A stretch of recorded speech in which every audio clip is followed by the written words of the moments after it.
পরমারাধ্য শ্রী শ্রী বাবামণির রাতুল চরণে প্রণাম জানিয়ে এবং আমার সমস্ত গুরু ভ্রাতা ও গুরু ভগিনীদের প্রতি সশ্রদ্ধ জয় গুরু সম্ভাষণ জানিয়ে আজকের পাঠ শুরু করছি।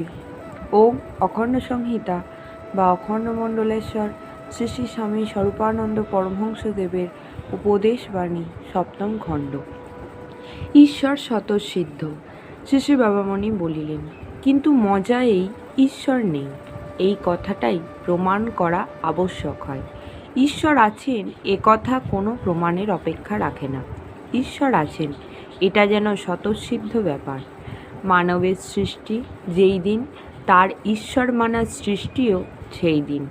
বন্য বর্বরের সমাজে যাও, যারা ঋগ্বেদের ছায়াও দেখেনি, কোরআন দেখেনি, বাইবেল দেখেনি, জেন্দাবেস্তা দেখেনি, সপ্তর্ষি বা ঈশা মুসার নামও শোনেনি, তারাও তাদের অসংস্কৃত ভঙ্গিতে পরম দেবতার উদ্দেশ্যে একটি করে নতি জানাচ্ছে। সভ্যতার যেখানে বিকাশ ঘটেনি, সেখানেও ঈশ্বরবোধের বিকাশ ঘটেছে।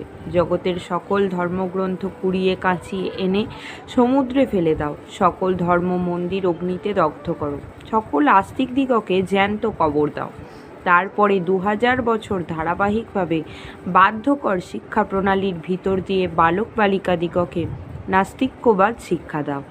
তারপরেও দেখবে আবার ধর্মমতের অভ্যুদয় হচ্ছে, ধর্ম প্রচারকের আবির্ভাব হচ্ছে, ধর্মগ্রন্থ সম্পাদিত হচ্ছে, ধর্ম মন্দির নির্মিত হচ্ছে।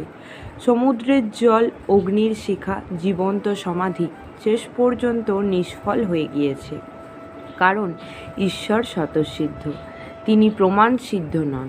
স্বতঃসিদ্ধ বস্তুর ধ্বংস নেই। অতঃপর সাধন ভোজন সম্পর্কিত বহুবিধ আলোচনার পরে সমবেত ভদ্রমণ্ডলী নৈশ প্রসাদ গ্রহণান্তে প্রস্থান করিলে পর শ্রী শ্রী বাবামণি বিশ্রাম গ্রহণ করিলেন। রসুলপুর, 3রা জ্যৈষ্ঠ 1339। শ্রীযুক্ত হৃদয়নাথ মিস্ত্রি এখানকার একজন খ্যাতিমান রামায়ণ গায়ক। তিনি আসিয়া শ্রী শ্রী বাবামণির পাদপদ্মে তাঁহার কতকগুলি ব্যথার কথা নিবেদন করিতে লাগিলেন। জয় গুরু।